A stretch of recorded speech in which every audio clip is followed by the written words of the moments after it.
No momento, a gente vai falar sobre Augusto Santa Cruz. E Augusto Santa Cruz, ele ficou marcado então na história do Cariri paraibano, e a sua história nem todos conhecem, né? Mas como foi então aí a história de Augusto Santa Cruz aqui nas terras caririzeiras? É o que você vai ver agora na nossa reportagem também de Anderson Barbosa. Vamos ver. Augusto Santa Cruz, um revolucionário da política paraibana, teve o seu nome marcado na história do Cariri.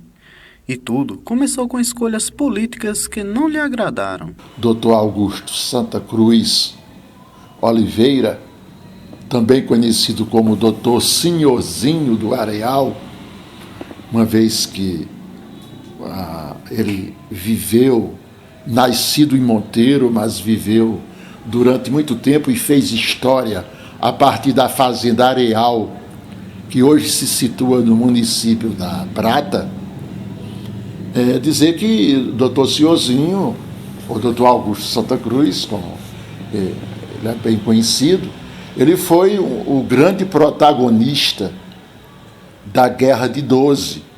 E é muito curioso que toda essa história que começa onde se situa a história de Augusto Santa Cruz tem tudo a ver com a história política brasileira, porque o Brasil, que era uma monarquia, sofre um golpe em 15 de novembro e nós passamos a ser uma república. A república nomeia em cada capital brasileira os seus representantes e os líderes políticos, por extensão da capital, também nomeiam, escolhem os seus representantes em cada município.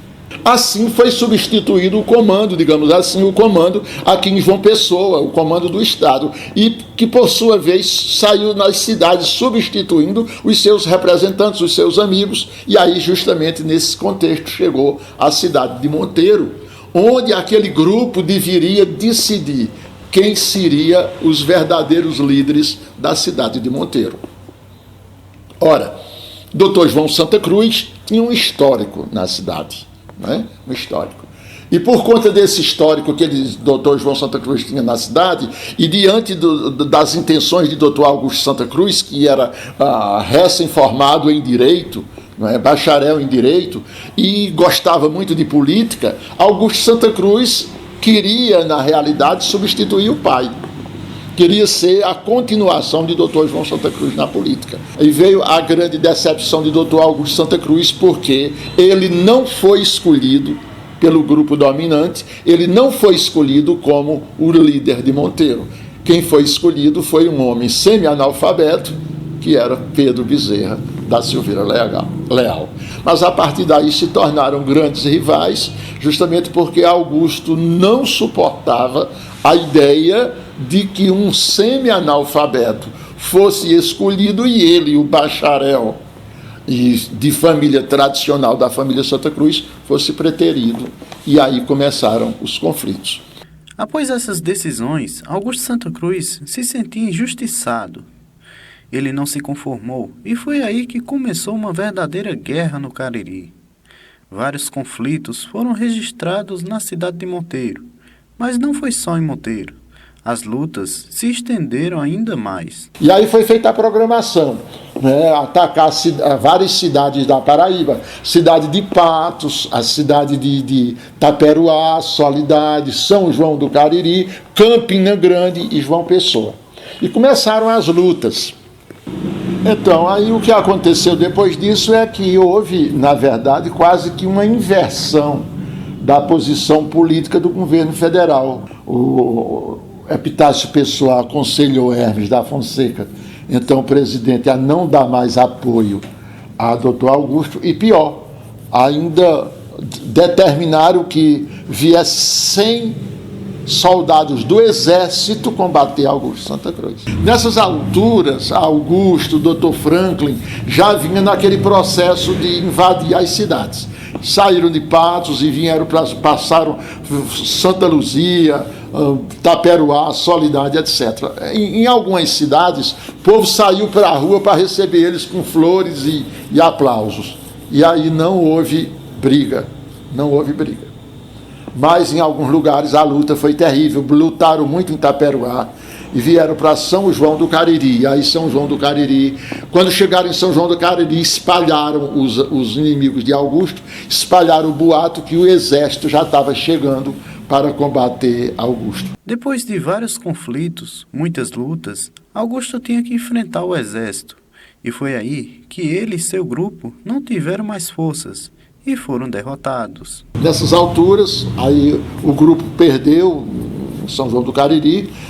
Dr. Franklin Dantas queria continuar a luta. O grupo foi desbaratado, Augusto Santa Cruz fugiu, não quis continuar a luta. E aí veio toda aquela fase, não é, de fugas, de problemas. De novo, o governo reassume todo o comando na região. Augusto Santa Cruz, posteriormente, foi preso, mas em Monteiro, no meio dos seus familiares e tal, e ainda com a ideia de que era apenas um revolucionário, porque ele era também um homem muito querido. É interessante lembrar esse fato. Com tudo isso, ele era um homem extremamente educado, um homem fino no trato com as pessoas, falava educadamente, né? Agora muito duro, às vezes muito radical. Após ser preso, julgado e libertado, Augusto Santa Cruz seguiu a sua jornada na área de direito, em outra cidade, no Pernambuco. E assim chegou à velha idade e descansou em sua própria casa. Nessa continuidade, Dr. Augusto Santa Cruz foi convidado para ser juiz de direito na cidade de Limoeiro, Pernambuco, onde foi inclusive combater, né, a família Heráclito do Rego, né, do famoso Chico Heráclito de Limoeiro. E ali ele foi depois destituído do cargo de juiz, mas continuou sendo advogado na comarca de Limoeiro. Finalmente morreu tranquilamente, como a gente costuma dizer, na sua cama, em casa, no ano de 1944, morreu velhinho, portanto, no dia 31 de outubro. Curiosamente, ele havia nascido no dia 1º de novembro. Morreu na data do aniversário, uma curiosidade. Augusto Santa Cruz, revolucionário no Cariri paraibano, fez história por onde passou. E aqui em Sumé, o seu nome ficou marcado. A rua Augusto Santa Cruz é um patrimônio histórico da cidade, né? E o Fontinelli Santa Cruz é o trineto, não é isso, do Augusto Santa Cruz, é descendente da família, político, né? Seguindo o triavô. Você se espelha nele, nessa política, né? O que você achava do seu triavô Augusto Santa Cruz? Olha, a história de Augusto Santa Cruz é uma história muito rica aqui na região do Cariri paraibano. Augusto Santa Cruz foi um líder regional que adentrou no estado de Pernambuco, mas particularmente aqui na cidade de Sumé e Monteiro, ele deixou sua história escrita, porque ele foi detentor de uma grande gleba de terra, também foi político, e por isso a genética é importante, porque de queira que não queira, eu como trineto, na 4ª geração de Augusto Santa Cruz, hoje, assim, despertou em mim o interesse por a política, na história de resgate e de enfrentamento, que ele foi um cara que não se entregava. A Madeireira Ramos tem tudo o que você precisa em madeira e com uma qualidade diferenciada.